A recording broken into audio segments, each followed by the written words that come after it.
નમસ્કાર દર્શક મિત્રો, હું દિલીપ કુમાર પરમાર, એન્કર, એક્ટર અને સિંગર. સિને સરિતાના માધ્યમથી ગુજરાતી ચલચિત્રની અવનવી વાત આપ સુધી પહોંચાડું છું. આપ તમામ દર્શકોનો પ્રેમ લખલૂટ મળતો રહે છે એ બદલ આપ સર્વનો સિને સરિતા વતી આભાર વ્યક્ત કરું છું. આજના આ ચલચિત્રની વાત કરીએ છીએ, જે ચલચિત્રનું નામ છે મા દીકરી. એક શબ્દ, નામ, મા અને દીકરી. આ મા દીકરી શબ્દ મોઢામાંથી નીકળે અને લાગણી આપોઆપ બહાર આવે. જી હા, મા દીકરી એટલે સંઘર્ષની વાતો હોય. મા દીકરી એટલે કદાચ આમાં માનું બલિદાન હોય, દીકરીનો ત્યાગ હોય, યા તો દીકરીનું સમર્પણ હોય. ઘણા બધા વિચારો આપણા મનમાં આવે. જી હા, સુંદર મજાની આ સામાજિક સંબંધો પર તૈયાર થયેલી આ ફિલ્મના નિર્માતા હોમી વાડિયા, દિગ્દર્શક છે કૃષ્ણકાંત, અને બસંત પિક્ચર બેનરના તલે આ ફિલ્મ તૈયાર કરવામાં આવ્યું. આના ગીત અને સંગીત આપ સુધી પહોંચાડ્યા છે અવિનાશ વ્યાસે. અવિનાશ વ્યાસજીનું સંગીત હોય એટલે સ્વાભાવિક છે પિક્ચરમાં કંઈક ઓર જ વસ્તુ હોય. તથા સાથે સહાયક તરીકે ગૌરાંગ વ્યાસ પણ ખરા. ચિત્રના કથા પદકર્તા તથા સંવાદ પ્રાગજીભાઈ ડોસાની કલમે લખાયેલા છે. જી હા, આ ચલચિત્રની વાત કરું તો મા દીકરી, જેમાં એક વાત છે એક શ્રીમંત ઘરની. શ્રીમંત ઘરમાં દીકરીનો જન્મ, ઘર ખુશાલીથી દિવસો પસાર કરે, બહુ જ મોટું નામ, પરિવારનું નામ સમાજમાં, સંસારમાં, ગામમાં. આ નામની સાથે દીકરીનો ઉછેર થાય. દીકરી સમય જતાં જતાં જેમ યુવાની પર પહોંચે છે ત્યારે સ્વાભાવિક છે કોઈ પણ દીકરી હોય કે દીકરો હોય એને કોઈની પણ સાથે કોઈ સ્નેહભર્યા સંબંધ 100% થતા હોય છે. એ જ રીતે આ શ્રીમંત ઘરની દીકરીને એક સામાન્ય પુરુષ સાથે પ્રેમ સંબંધ બંધાય છે. જી હા, એ પુરુષનું નામ સંજીવ અને જે દીકરીની વાત કરું છું એનું નામ અનુરાધા. સંજીવ એક સામાન્ય પરિવારથી, અને એનું કામ ઘરે ઘરે છાપા નાખવાનું, ન્યૂઝપેપર, પત્રિકા જેને કહેવાય.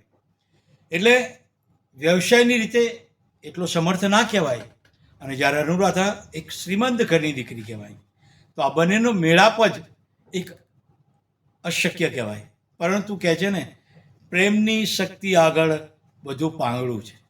જી હા, અનુરાધાને એક મજબૂત પ્રેમ સંજીવ સાથે, અને સંજીવ સાથે એને પ્રણય જીવન જીવવાની, લગ્ન જીવન જીવવાની ઈચ્છાઓ જાગૃત થઈ. જ્યારે આ ઈચ્છા એણે સંજીવને કહી કે અનુરાધાએ કહ્યું કે મારે તારી સાથે લગ્ન કરવા છે, ત્યારે સંજીવ ચિંતિત થઈ ગયો.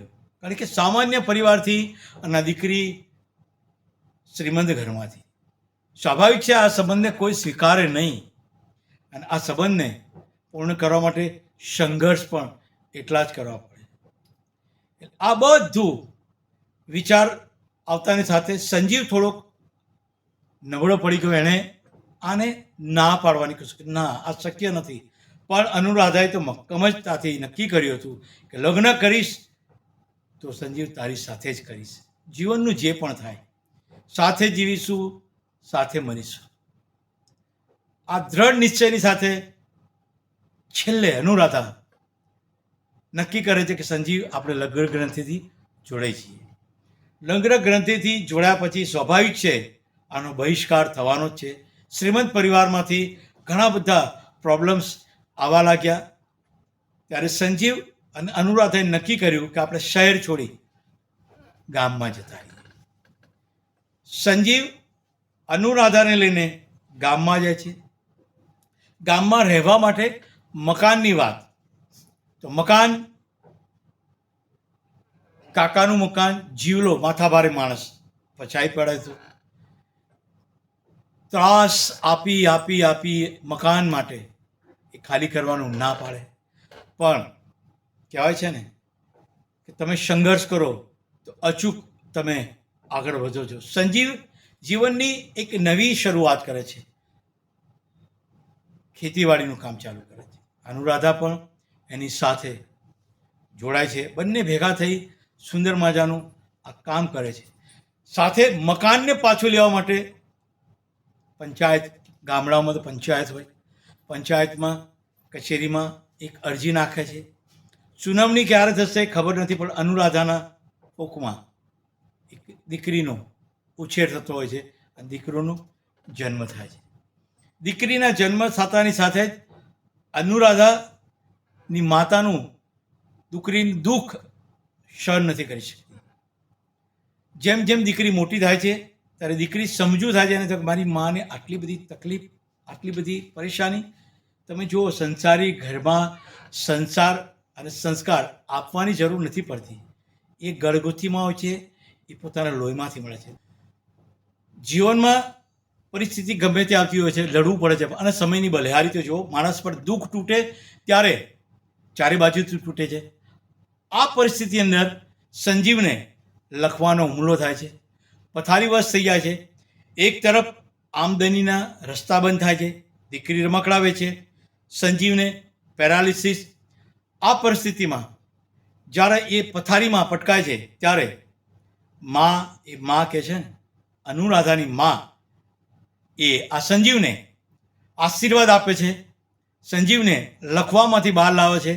સંજીવ જ્યારે સંપૂર્ણ સ્વસ્થ થઈ જાય છે ત્યારે આશીર્વાદ આપી માતા અલોપ થઈ જાય છે. આ પિક્ચરની આ એક પ્લસ ભૂમિકા છે. દીકરી નાની ઉંમરે રમકડા વેચી જીવનમાં માનો સાથ આપવાની કોશિશ કરે છે. કહેવાય છે ને જીવનમાં મા એ મા, બાકી બધા વગડાના હવા. એક સમય કદાચ તમને પિતા પ્રત્યે પ્રેમ ઓછો હોઈ શકે, પણ આજ સુધી મેં ક્યારેય એવું નથી જોયું કે કોઈ પોતાની માને નફરત કરે. અને ખાસ કરીને દીકરી માને જેટલો પ્રેમ કરે કદાચ એટલો દીકરો ના કરે. કારણ કે એટલે જ તો કહે છે ને કે જે ઘરમાં દીકરી હોય એ ઘર ધન્ય થઈ જાય છે. અને એટલા જ માટે જે કવિએ લખ્યું છે, આ 4 લાઈન બહુ સરસ લખી છે કે દીકરી છે દેવનો દીવો, દીકરી છે દેવનો દીવો, છે જગતની જ્યોત, જો દીકરી જગમાં ના હોત તો દેવ ક્યાંથી હોત. આ મા દીકરીની વાત છે. મહેનત કરી, પરિશ્રમ કરી, પંચાયતના ધક્કા કચેરીના ધક્કા ખાઈ અને અંતે પોતાના ઘરને પાછું મેળવે છે. સુંદર મજાના સંઘર્ષ ભરેલા જીવનની વાતને ખૂબ રીતે વડિયા સાહેબ આપ સુધી પહોંચાડ્યું છે. આપણે એમનો આભાર માનીશું કે સુંદર મજાની આ વાતને આપણે પિક્ચરમાં નિહાળી. આ ચલચિત્રમાં માતાની ભૂમિકામાં પર એકવાર કે જેઓએ અઢળક રોલ અદા કર્યા, ગુસ્સાવાળો પણ એટલો, પ્રેમનો પણ એટલો, અને અલગ પ્રકૃતિના પર રોલ કર્યા છે. એવો માનો અદ્ભુત હૃદયસ્પર્શી રોલ કર્યો ઉર્મિલા ભટ્ટ.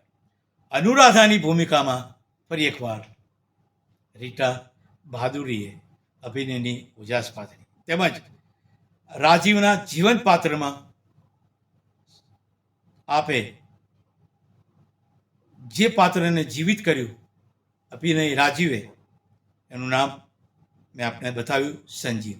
જી હા, અભિનયના મેદાનમાં સાથે અરવિંદ કુમાર, ચાંપસીભાઈ નાગડા, દિનેશ હિંગુ. આ ફિલ્મમાં બાળ કલાકાર તરીકે પલ્લવી જોશીએ સુંદર મજાનો અભિનય પાથર્યો છે. પુષ્પા શાહ, ચંદ્રકાંત શાહ, દિનેશ શુક્લ અને રૂબી પટેલ, આ બધા કલાકારો મળી સુંદર મજાની હૃદયસ્પર્શી ચલચિત્ર મા દીકરીને કામયાબ બનાવ્યું. સિને સરિતાના પ્રાયોજક છે Ruku herbal products, gold hair oil અને ડાયમંડ મસાજ ઓઇલ. સવારની લહેજત, ગરમાગરમ ચા અને વ્રજકિશન ભૂમિ અખબાર. વ્રજકિશન ભૂમિ, સિને સરિતાના મીડિયા પાર્ટનર. આપ તમામ દર્શક મિત્રો અમને લખલૂટ પ્રેમ આપો છો. આજના એપિસોડને પણ આપ દિલથી વધાવશો. આપના સુઝાવ અમને મોકલશો. અમારી આ ચેનલને આપ સબસ્ક્રાઈબ કરશો. લોકોને આની સાથે જોડાવા માટે વિનંતી કરશો. વિશાળ સમુદાય સાથે આપણે અવનવી વાત લઈ ફરી એકવાર આપ સુધી આવીશું. જતાં જતાં ફરી એકવાર કહું છું, જય જય ગરવી ગુજરાત. આ છે ગુજરાતી ચલચિત્રનો ઇતિહાસ.